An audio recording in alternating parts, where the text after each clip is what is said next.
Hello, welcome to round 12 of Grand Prix Montreal. Brian David Marshall here, Pro Tour Hall of Famer Randy Buehler, and we are watching 10-1 Gerard Fabiano on your left, playing against 9-1 Geoff Risi on your right, and we got a chance to watch a little bit of Gerard's draft, 2/3 of it beforehand. Yeah, the whole draft you can find on YouTube.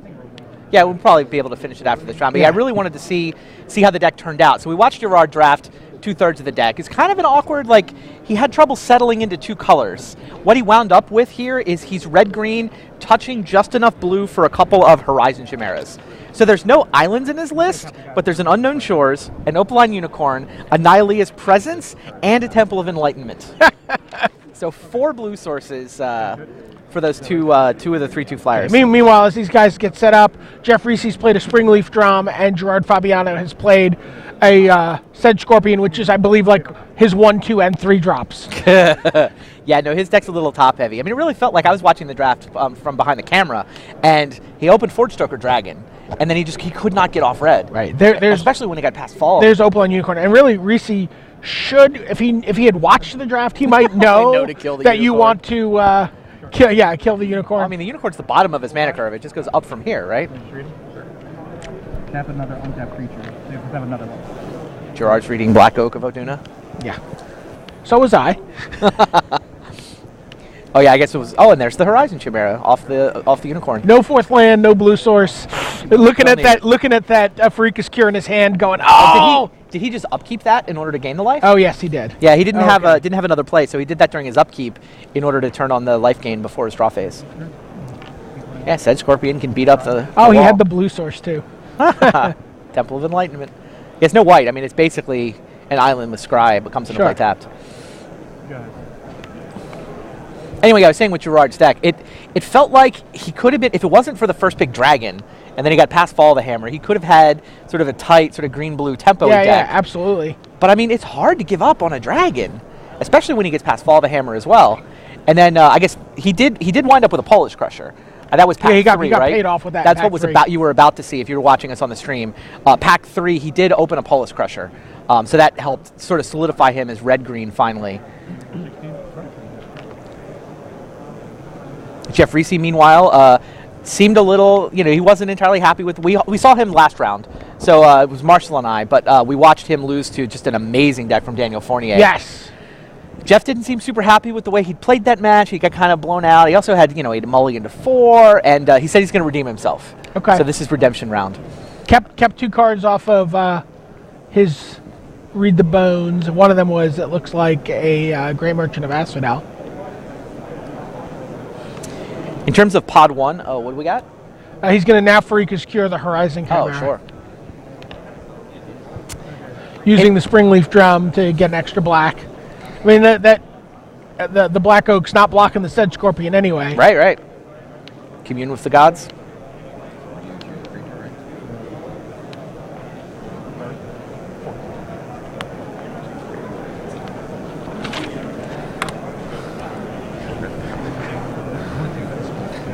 The gods which did he take? He took the Anthusa.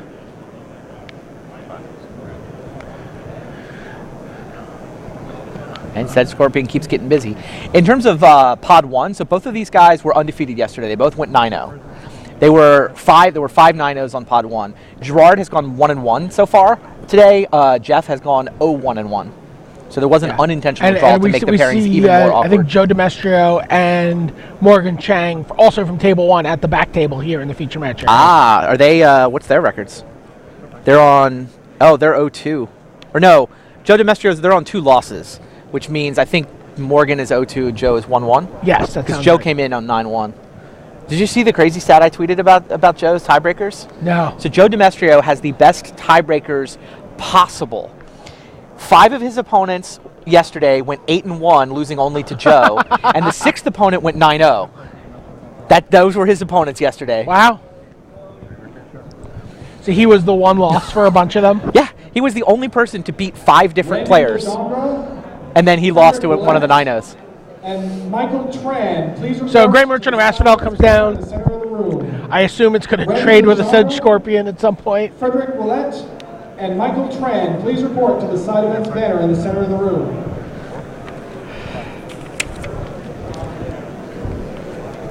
Two-headed giant on demand number 6. Two-headed giant on demand number 6. Okay, so lots of stuff going on there. Black Oak taps Springleaf Drum to make a black mana, which then he uses to tap Grey Merchant to pump the Black Oak. All of which allows the Black Oak to trade with the Sedge Scorpion. A lot of work to get that 1 power to make it a trade, but you do what you got to do. Geoff apparently prefers to keep the Grey Merchant in play rather than the Black Oak. And I think we're going to see Loathsome Table Pass here. No? Oh, no, we're going to see Centaur Battlemaster. Kettlebleepus? Yeah. Both these guys have sort of large green heroic things. Could come down to who can target them. Oh, this is going to be bad. Uh-oh. Because I think this Rage is a Mortal's Porphyros Ardor. Oh, no!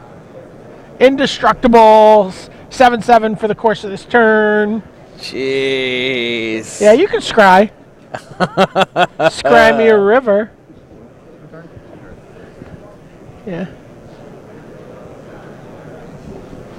Rage of Porphyros is an interesting card. Some people think it's good. Some people think it's complete garbage. Yeah. We were talking to Andrew Cuneo, who's doing a Rochester draft. And his teammate kept wanting Rage of Porphyros, and Andrew's like, no, I want my opponents to have Rage of Porphyros because they might actually play with it. He's like, we're the ones with Rage of Porphyros in our deck. In for 6. You know I never answer that. There's some, Geoff is trying to decide between a couple of fringe playables here, which one he's going to actually play. You guess what? And he's going to go with the Loathsome Kettlebleepus.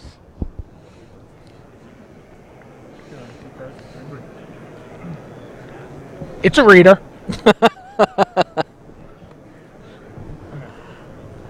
What does it do without looking? It sits in sideboards most of the time. Yeah. You gotta be.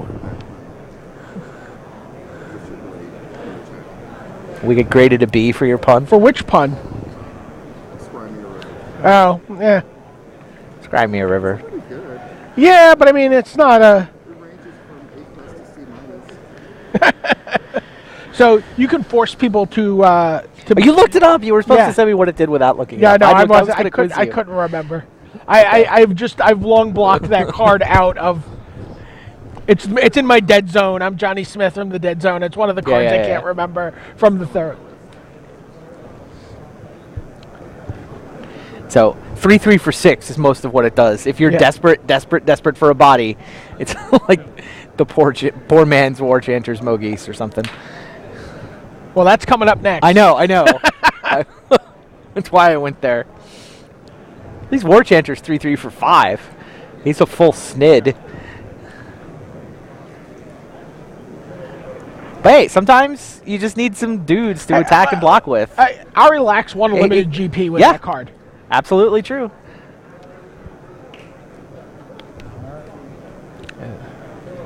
And there's a Flash Zena Horizon The second Chimera. Horizon Chimera. Double blocks. Oh, he's got another trick. Was that a little fish shake? Was that an Gerard? old man fish shake from Gerard? Damn you meddling kids! Was that actually what that your was? Your combat tricks and your 9/9 Battle Masters. By the way. Another 3/3. Yeah, except that with the Springleaf Drum, he can actually use this. Yep. No, he's got a fair amount of Inspired in his deck.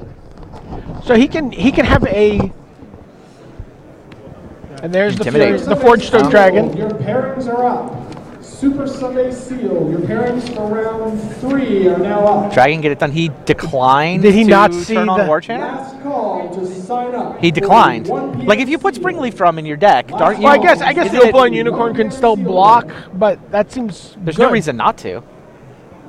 There's no reason not to just randomly give something Intimidate, right?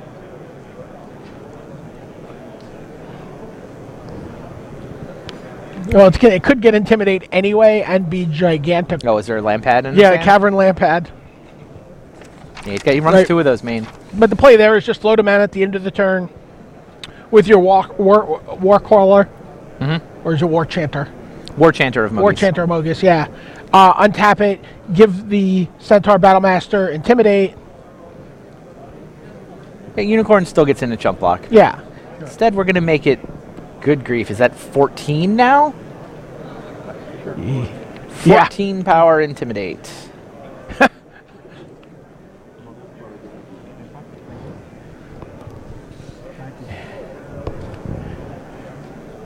And bonus. So, hilariously, he might need to block the Catoblepas so that it doesn't suck all the blockers into itself next turn. But no, Dragon's going to eat War Chanter. Well, except that the Catoblepas will give -3/-3 when it dies, so... Catoblepas. Catoblepas, is that really how it's pronounced? Yeah, I can't also... Oh, Destructive Revelry, which doesn't actually do a whole lot. A little damage. It's down to 12-12. Yeah. Yeah, with no Unicorn, though, he's... Gerard correctly realized he had to get Intimidate off the board. So he dealt with both the War Chanter and the Lampad. But he's down to the top of his deck now. Versus a 12-12. And some other guys. And the Catoblepas can force the dragon to block it, Uh-huh. as you indicated.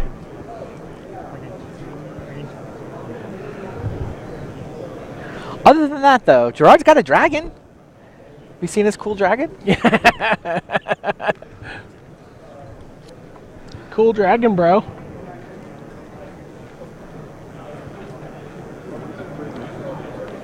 On demand seal number 22. On demand. If he had 24 mana, he could take down the Battlemaster in the middle of the attack. On demand seal. You know, Gerard has played like multiple red-white decks that don't add up to 24 mana between them. Aren't capable of producing 24 mana. Well, this one had 12 lands, and this one had 11, so... Arena Athlete. Confidently, this is going to block your 12-12. No! Now, that's Gerard's plan. He's going to block the 12-12 with Arena Athlete. That's his plan. So you're just counting on your opponent missing. You know what that was? That was Geoff saying, all right, let me remind myself what's in your graveyard, so when I'm sideboarding Yes. and when I'm playing game 2, I have sort of a memory of... It's like the I will it's like the activate real-life Catoblepas. equivalent of the GG. Yeah. But it doesn't attack with the Grey Merchant again. He's afraid of an instant from his empty-handed opponent. Sure. Or he also knows it doesn't matter. Like, empty-handed opponent, like... Yeah, I think picking up your opponent's graveyard to study it might be the real-life equivalent of the GG. Right. Game's over. Now Gerard has the expression on his face like, why do these kids keep lighting these brown paper bags on my stoop? Old It's like, man ruined my Fabiano. good slippers. Funny. He does not seem pleased. He was a lot happier when he showed up this morning. I mean, he showed up Yeah. 9-0. Yeah. He's 1-1. I mean, he's going to be... He's still in contention Even if for he top 8 loses either here, way. he's Right, still, exactly. He's still alive. The loss here means he's back against the wall. He needs to go win-win, probably draw. I wonder if he faced, going into the second draft, if he loses here, faced with the same dragon versus cheap removal spell pick, if he reverts to his cheap red-white aggro ways. But what else for was the in that last first draft. pack? He took Dragon over Fall of the Hammer, It was over right? Fall of the Hammer. You take Dragon over Fall of the Hammer? I mean, I know Fall's single red, but, like, you take the Dragon. The trick is you just have to be willing to abandon red Sure. if that's Yeah, how the yeah, draft yeah. goes. And on Gerard's defense, I don't know that I would have abandoned red either because he got past 4th pick Fall of the Hammer. Right. I mean, when you first pick Dragon, maybe you can give up, but then you 4th pick Fall of the Hammer. Like, even if it's dry after that, I mean, Born isn't very deep. You're not going to Yeah. get a whole lot more. Even if pack 2 is dry, though, you have some expectation Sure. that No, you're going to get past red in pack 3 of Theros. What was very interesting watching that draft, though, was the fact that at this table, these players who've all, seemingly done a lot of drafts were all tiptoeing around white. Okay. Right?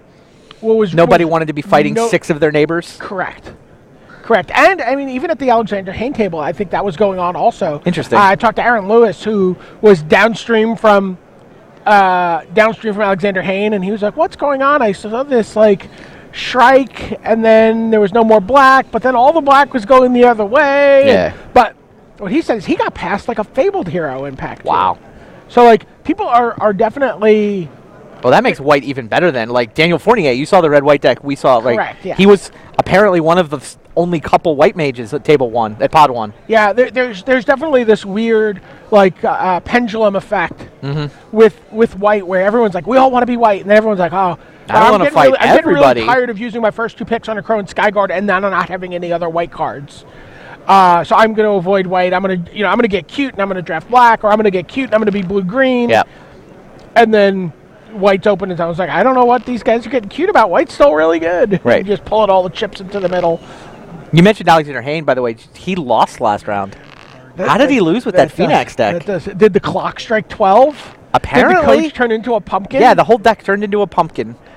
The Phoenix scattered off, which turned back into a mouse. Yeah, I likened his drafting to Cinderella getting dressed for the ball. Little blue-black birds flying around and dropping off cards on his shoulder while singing cute little catchy songs. I like it. That's a big loss for him, too. That eliminates him from top 8 contention. So he can still potentially top 16, which is what he needs to make this relevant towards his cap total. Right. Yeah, he can cut the Sean McLaren's lead for the captain of the Canadian World Magic Cup team from 3 down to 2 with the top 16. Michel Jutras. Or maybe 3 down to 2. In the center of the room. And we're underway here. Looks like a Sedge Scorpion. This time for Geoff Risi. Oh, there's an island in Gerard's deck now. I don't think that was there before. Did he do significant sideboard surgery? There's no island on his deck list. Servant of Timuret, attack for 1. Maybe he brought in more of the blue cards. Yeah, he could have decided that, with the Centaur Battlemaster, did he bring in... Was he playing Voyage's End, right? He had some blue bounce in his side. Oh, right. So you may have seen him bring in Griptide. No, he didn't draft that Voyage's End. Oh, he did not? The only Theros blue card I see on this list is End and Null. Oh, okay. Which is surprising. I felt like he was in blue all of Theros. Okay, here comes a Horizon Chimera to ambush Servant of Timuret.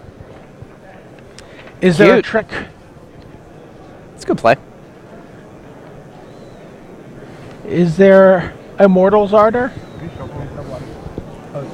I thought you said the art. 9. You got a trick. Oh no, he didn't. He did it. Oh, he didn't ambush. He just end stepped. Got it. That's interesting. You wouldn't block the 1/3. He just doesn't. I guess he's seen enough. He's seen it. Oh, because. Oh yeah, you do not want to risk your guy in combat if that's the plan. On-demand standard number 14. Ordeal of Perforos. Standard number 14. Please report to the That's a good one. In the center of the room. On-demand standard number 14. There's the Flame Speaker Adept.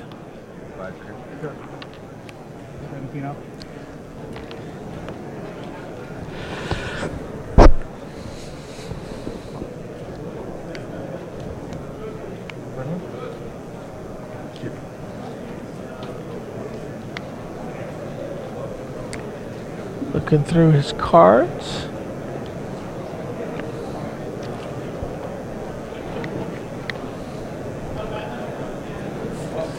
This game looking a lot better for old man Fabiano. Is that what you were calling him? Yeah. No kids on his lawn this time.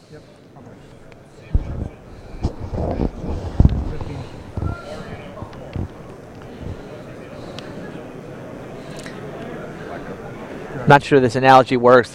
Back in my day, we'd put enchantments on our flyers. That was never true. Yeah. Maybe it's an embrace, or deals like the absolutely. modern day Zephid's embrace or something. She could be a Shiv's embrace. Could be Shiv's embrace. Look at that Horizon Chimera is getting very big. 5/4 flyer now.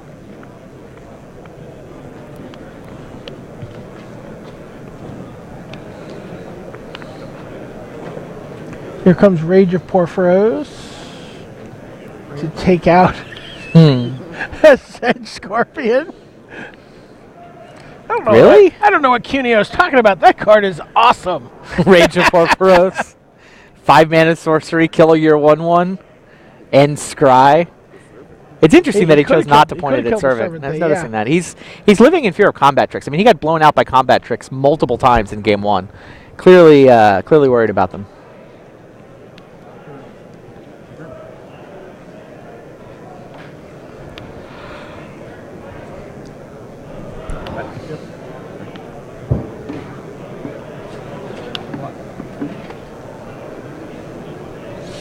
Flame Speaker blocks the Servant. Should just bounce, but Geoff will get his Inspired trigger next turn.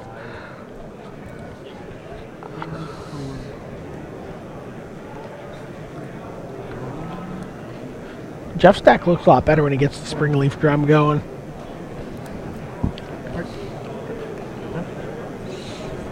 I think it gets better when he gets the Battle Master going. Yeah, well.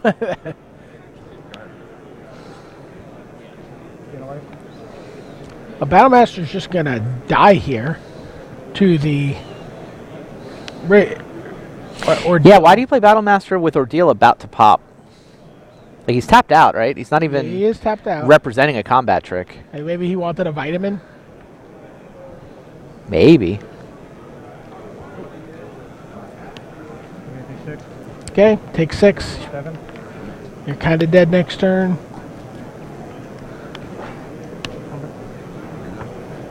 Is that Enthusa again? Yeah. Go ahead.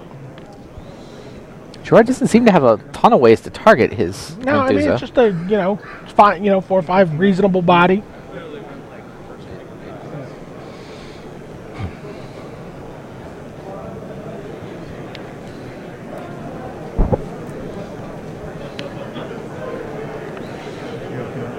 Did you guys talk much in the video about Gerard's resume?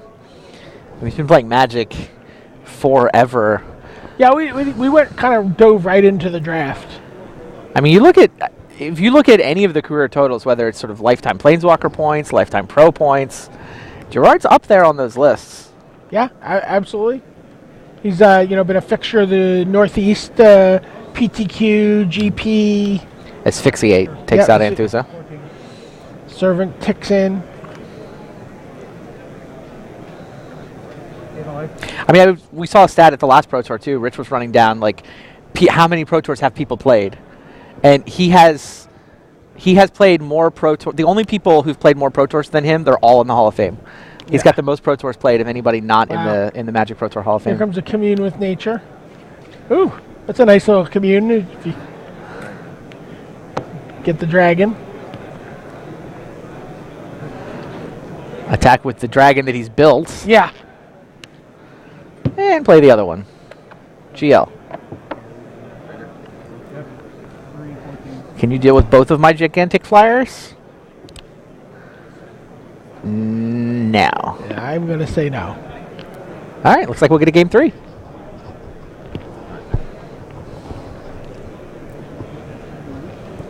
Hey, yeah, I mean, Gerard's deck has like the curve and feel of a sealed deck a little bit. Gerard's? Yeah. Yeah, no, it's certainly a lot of people really value 2-drops when they're drafting, and we'll do everything they can to make sure they've got a good curve. Yeah, And and to some extent because of Gerard, right? Gerard has really put forth the idea of the super aggressive red-white deck. It's a restroom break. They go to get coffees. They're like, oh, let's go get a shake. Yeah, we'd like a shake and 2 straws, please. Get a look at Morgan Chang and Joe Demestrio on your right, playing on the back table. Get ready to go into a game. Do we know who won the first game over there?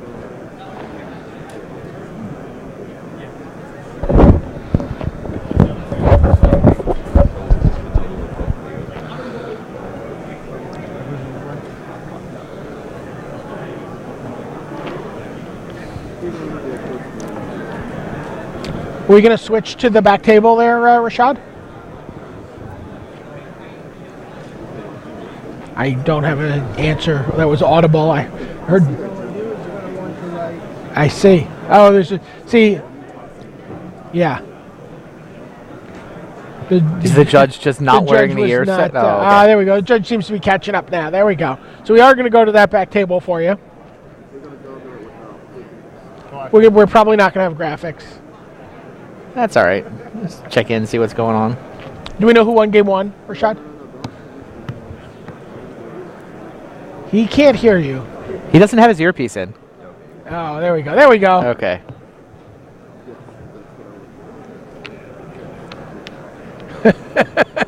Gerard has been upgraded to G. He is simply G. Sounds about right. And then it looks like they're underway on that match. And we'll switch to the overhead camera. There you see a Swordwise Centaur. And some classy lands. I was about to say, Joe DiMastro brought his own basics, not willing to play with anything less than betas. Get in there with Swordwise Centaur. Maybe. So No. These guys are both 9 and 2. Passes the turn and plays Fleetfoot Sandals. Ah. This is a back against the wall match. He takes the trade. Decided he would rather do that.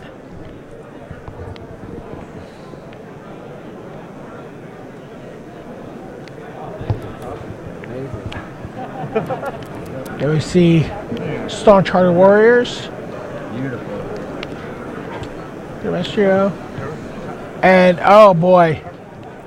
Hopeful Eidolon on Elite Skirmisher. Tap your guy. Attack for 4, gain 4. That's a beating. But, I mean, Demestrio is not without his own shenanigans here.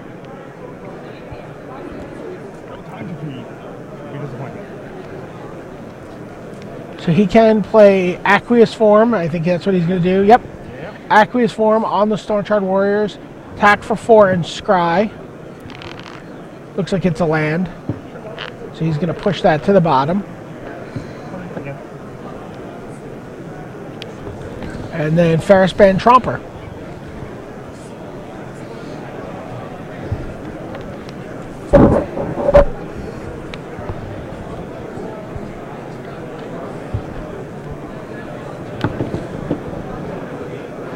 Scryland for Morgan Chang. It looks like he's got a fistful of lands in his hand there.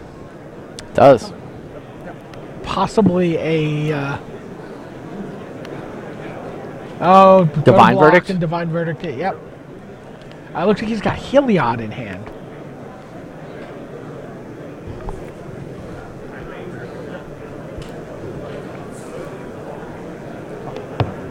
So he gained no life off of his skirmisher that turn.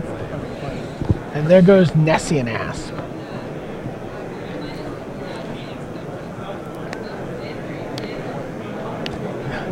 Dragon Mantle, tap your Asp.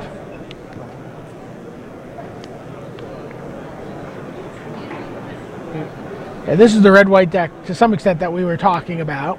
Yeah, I mean, this doesn't look as good as Fournier's, but we found where the other white and red cards went, and it looks just fine.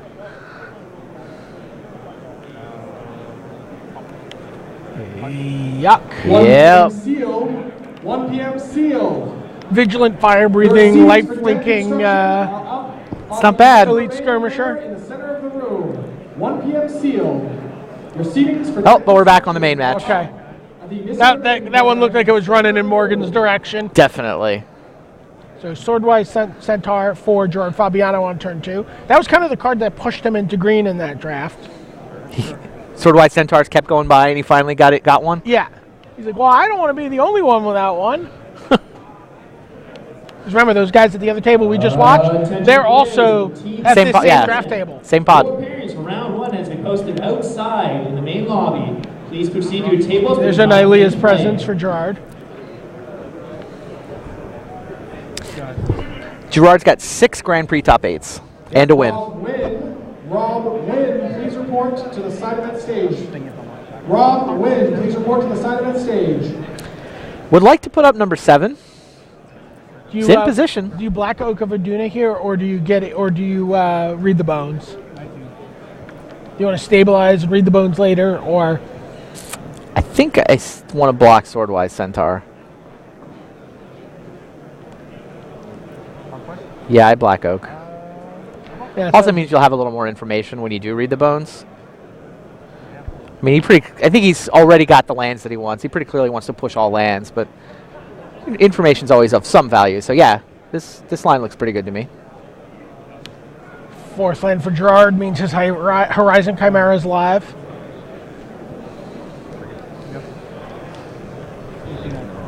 Card Risi has to be aware of at this point. Yeah.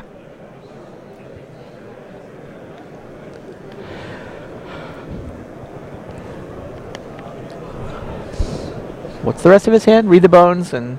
It looks like a Mortal's Order. Okay. So it's time.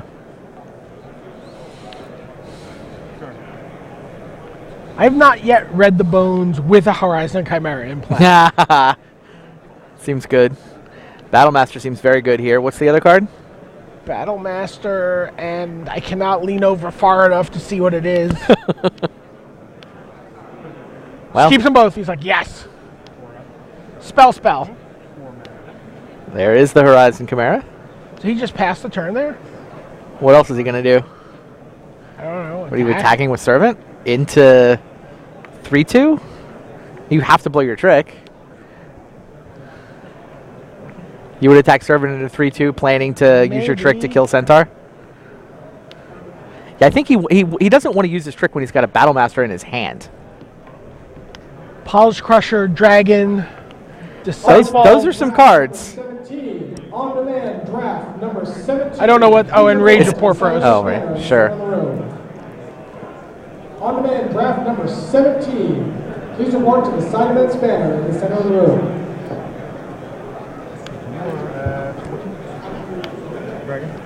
Takes the Dragon. Has Gerard found a 2-1 finish with this deck? Huh. Oh. Whoa. Quite possibly. You didn't like it, right? I didn't think it was, you know, amazing. So tap Servant at the end of the turn using the Black Oak ability. Drain 1. Gerard have the second red for the Dragon? He doesn't even have the 5th and 6th land for the Dragon. Fair enough. Details. Once again, though, building his own Dragon. Yeah. Yeah, he did not need the Dragon last game. He had the Horizon Chimera with 3 tokens on it, 3 counters on it.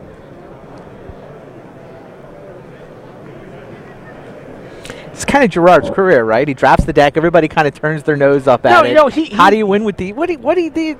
And then there's another 2-1. Yeah. There, he's very live for top 8. If he gets to 11-1, he's in a good spot. He just needs to 1-1-1 the last table. There's your Centaur Battlemaster. With black up.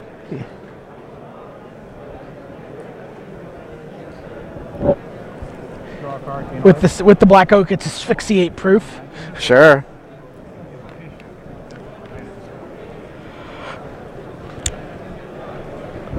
Don't think that's what we have to worry about here, though. Take 5. Yeah. He just finds ways to win. I mean, he's dead next turn.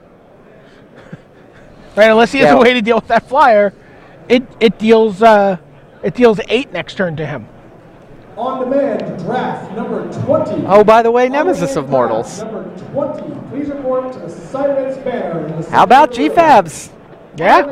Run the table day 1. 2-1 at pod 1. He'll still be on pod 1. Okay, he gains a life, so he needs a little extra help to get through that last point.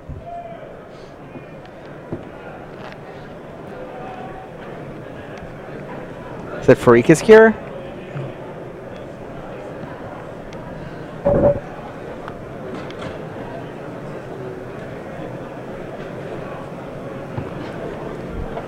So, what? No, can it's still happen? 9. Oh, it's right. It's a 6-9. Yes.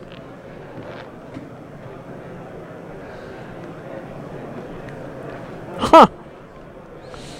Except. So, Risi can Farika's Cure the Centaur, asphyxiate the Nemesis. attack Mortal's Ardor the Battlewise Centaur. The Battlemaster. The Battlemaster, sorry. Yeah. It's a lot of damage.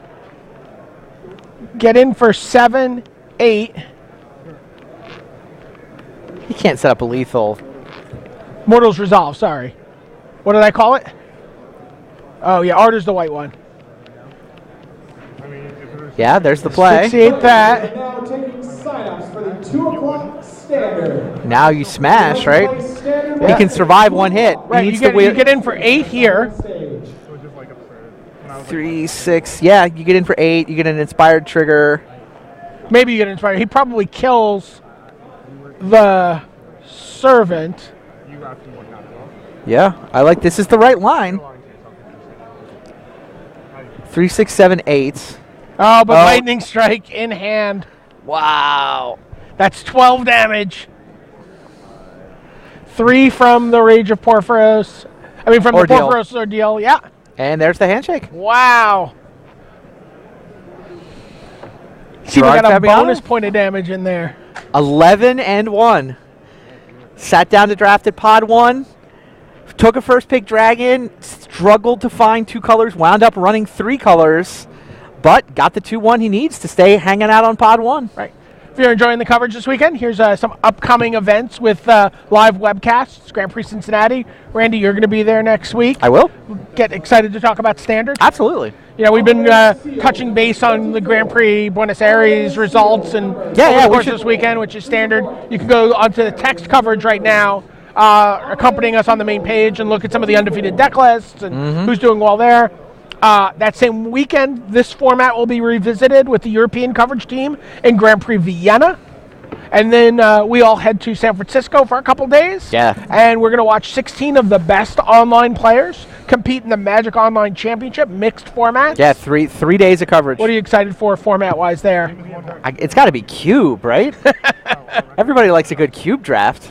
Yeah, I do too. And then we have Phoenix. Nagoya's going to be on Nico Nico. And then we're going to wrap up with another Theros sealed draft thing in Philadelphia.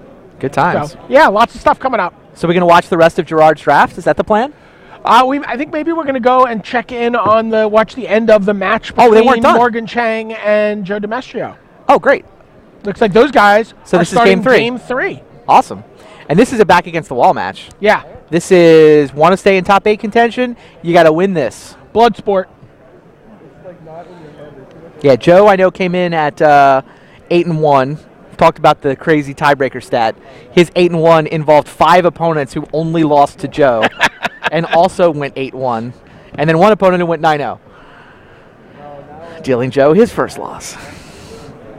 That seems statistically improbable. But yeah, it's like it may have never happened before. I mean, it'd be incredibly hard to check. Oh, it looks like Joe is down to 5 cards here. Oof. That may have actually been 4 cards.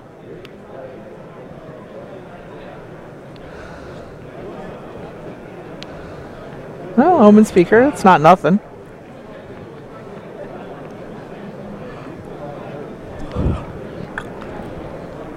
Omen Speaker time defeat is not, He's not very hungry, the Omen Speaker. but he does have He's not the hungriest. He does have an Ordeal of Nylea in his in that 2-card pile. So you ordeal, you attacked. Now your Omen Speaker is big enough to eat something. Right. He's also got Aqueous He went Form. top, right? Yeah, he did.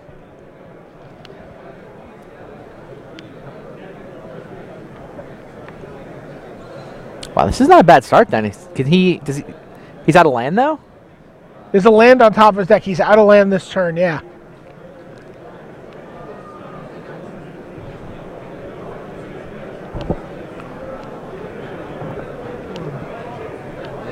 So there's the ordeal. But Yeah, he can't attack into that. He set up the aqueous form next turn, I guess.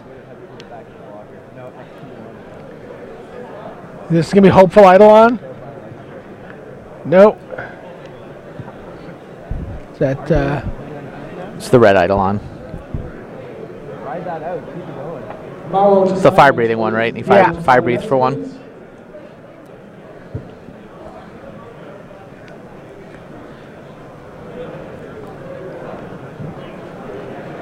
gets in.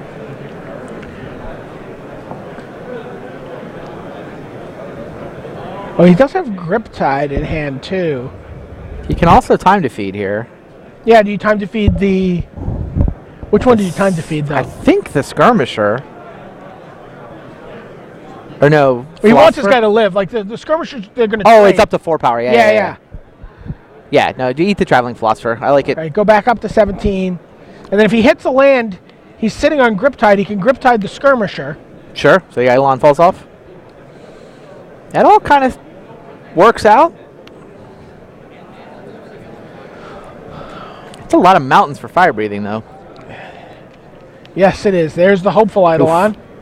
So that's 5. 5 lifelink. Yeah. And he's not fire breathing? Oh, is it the +1/+1 one, or is the fire breathing one? It's the fire breathing one, right?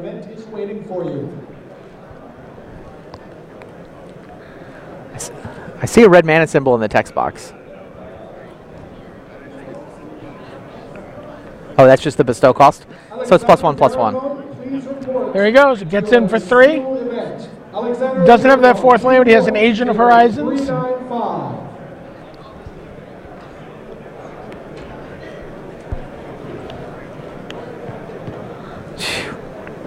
Titan Strength, who's holding on to. Yeah, if you need to tap something. Your parents are going up. 12 o'clock modern. Your parents are going So up. Joe's at 12.